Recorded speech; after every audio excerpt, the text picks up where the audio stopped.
Stop what you are doing right now. Seriously. Look at your hands. Look at the device you're holding. Look around the room you're sitting in. Everything you see, everything you touch, is the product of human labor. Someone, somewhere, sweated for this. We were raised on a singular concept, a sacred promise whispered to us since kindergarten: work hard, and you will succeed. This is the bedrock of the American dream. It's the engine that's supposed to drive society forward. But what if I told you that engine has been quietly dismantled while we were sleeping?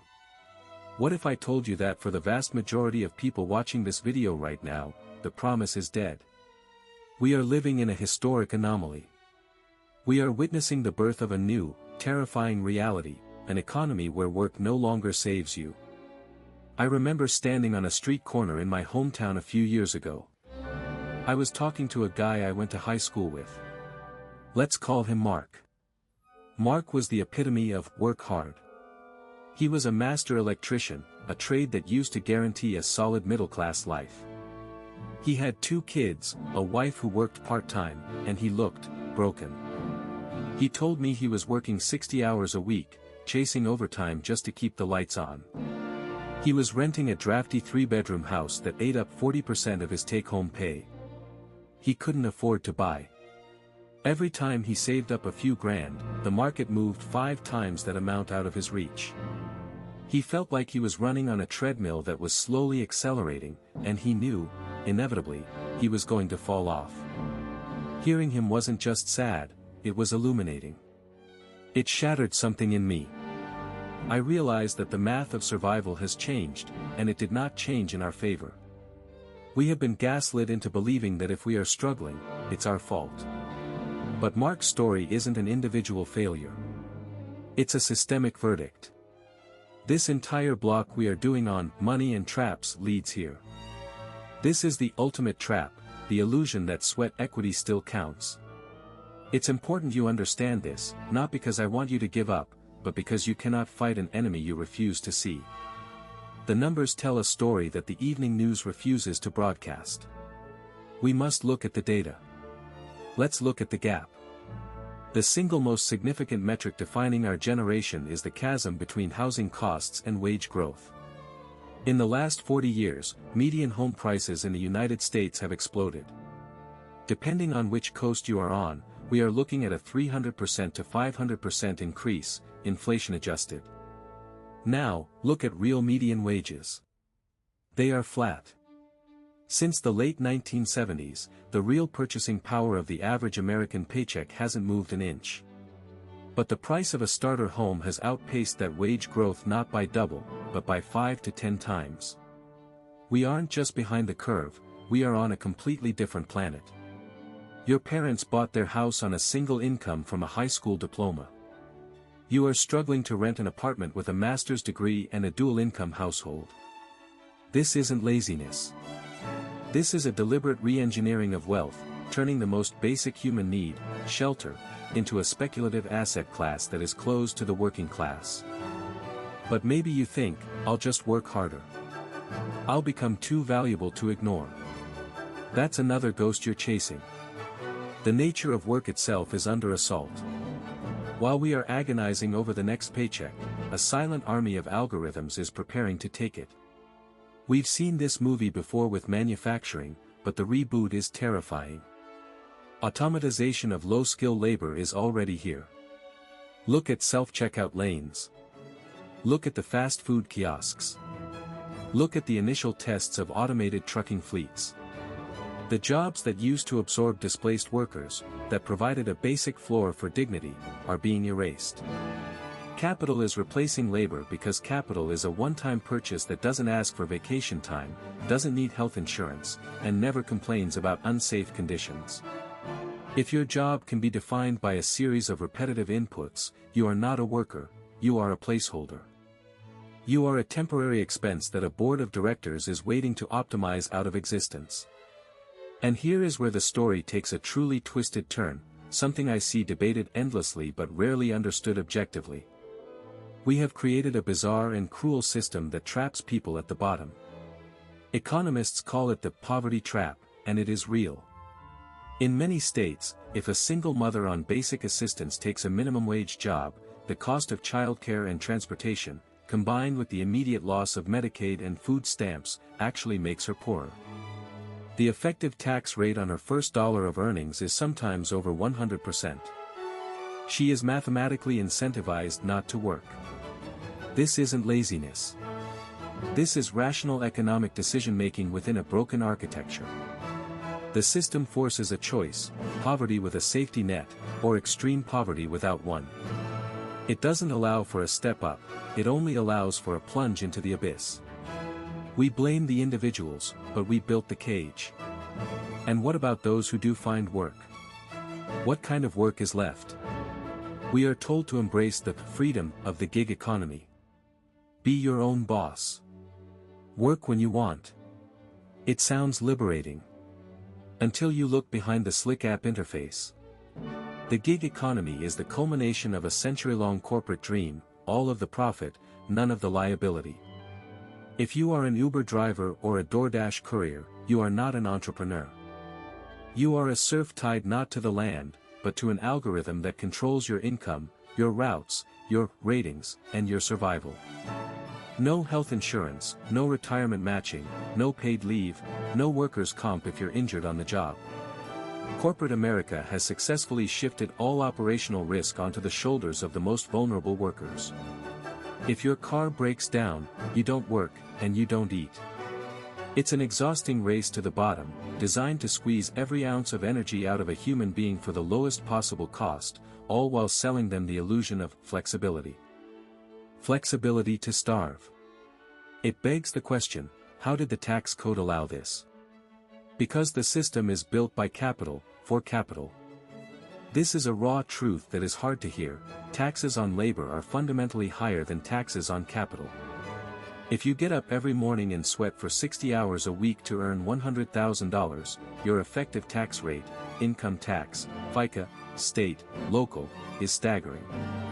But if you sit at home and inherit stock that appreciates by $100,000, and you sell it, your long-term capital gains tax rate is significantly lower.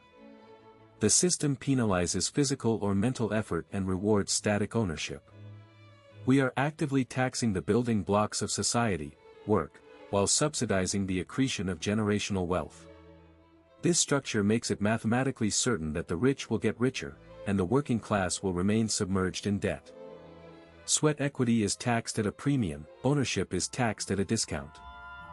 And where are the institutions that used to fight this? They have been decimated.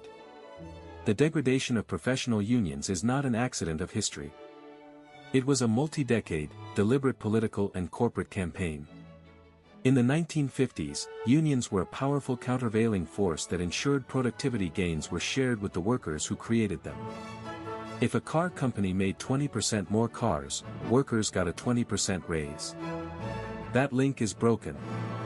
Through right-to-work legislation, aggressive anti-union corporate tactics, and the outsourcing of jobs, collective bargaining power has been crushed. Today, a worker stands alone against a multinational corporation with $1 trillion market cap. The result is obvious: all the productivity gains of the digital age went to the top, while wages stayed flat. We destroyed the only tool workers had to demand a seat at the table, and then we wonder why they are only receiving crumbs. The emotional toll of this is immeasurable. I see it in my comments section, I feel it myself sometimes. There is a mass loss of meaning. Work used to be about more than survival. It was about building something. It was about contribution. It was about pride. Now, for so many, work is just a bleak exercise in debt peonage. You are not working for your future, you are working to service the basic credits that keep you alive. You are working for your student loans, which you took on the false promise that a degree guarantees security. You are working for your credit card debt, which you racked up just trying to buy groceries during an inflation spike. You are working for the interest on a system that preys on your desperation. This loss of meaning is not just a psychological issue, it's an economic death spiral. When hope dies, ambition dies. When you know that no amount of extra effort will ever change your station in life, you don't quiet quit. You are biologically compelled to survive, but you stop believing in the system, and the system depends on your belief. This perpetual stress leads to another silent killer, mass burnout. This isn't just being tired. Burnout is a WHO-recognized occupational phenomenon. It's a state of emotional, physical, and mental exhaustion caused by excessive and prolonged stress. And it is everywhere. But here is the dynamic that is rarely discussed: mass burnout actually lowers national productivity. If your entire workforce is chronically exhausted, paranoid, and stressed, they cannot innovate. They cannot solve complex problems. They can only execute basic, reactive tasks. Corporate America is so focused on squeezing the last 2% of efficiency out of a worker that they have destroyed the 30% that comes from creativity and security. We have built an economy of anxiety, and it is grinding our true potential to a halt. We are working harder than ever, and we are achieving less because we have destroyed the human machinery. And now, for the final, brutal twist in this story. The competition has changed. You aren't just competing with the guy next to you, you are competing with AI and dynamic migration patterns. This is the new pressure cooker. Artificial intelligence isn't just taking low-wage jobs, it's coming for the cognitive class. If your job involves analyzing data, writing standard reports, creating basic graphics, or even writing basic code, an algorithm can do it 90% as well as you can, 10,000 times faster, and for a penny. Capital will always flow to the lowest cost solution. Simultaneously, dynamic global migration, driven by conflict and climate change, places immense downward pressure on wages for low-skilled physical labor. The modern worker is caught in a horrific pincer move: AI is eroding the cognitive middle, and migration is depressing the physical floor. The space in between, the space where a middle-class life used to exist, is vanishing. We started this journey with a question: what happens to an economy when work no longer saves you? We've looked at the shattered housing market, the march of automation, the poverty trap, the gig economy, the unfair tax code, the death of unions, the loss of meaning, the mass burnout, and the new competition. The data points all lead to a single, inescapable conclusion. We cannot hide from it anymore. We cannot allow ourselves to be comforted by the fairy tales of the 1950s. The verdict is in: labor has stopped being a social elevator. The machine is broken. Hard work is no longer a path upward, it is a desperate attempt to avoid falling down. This economy doesn't promote you based on effort, it maintains you based on your function as a consumer. We are not citizens, we are just units of consumption trapped in a cycle of debt. The structure that used to provide mobility has been replaced by a structure that enforces caste. You are here because the system needs your labor, not because it values your human potential.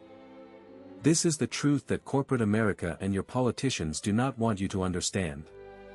But you cannot change a system you don't recognize. We are only just beginning to pull the curtain back. Stay angry. Stay informed. This was the verdict: economy. Subscribe if you are ready to face the truth. Stay in reality.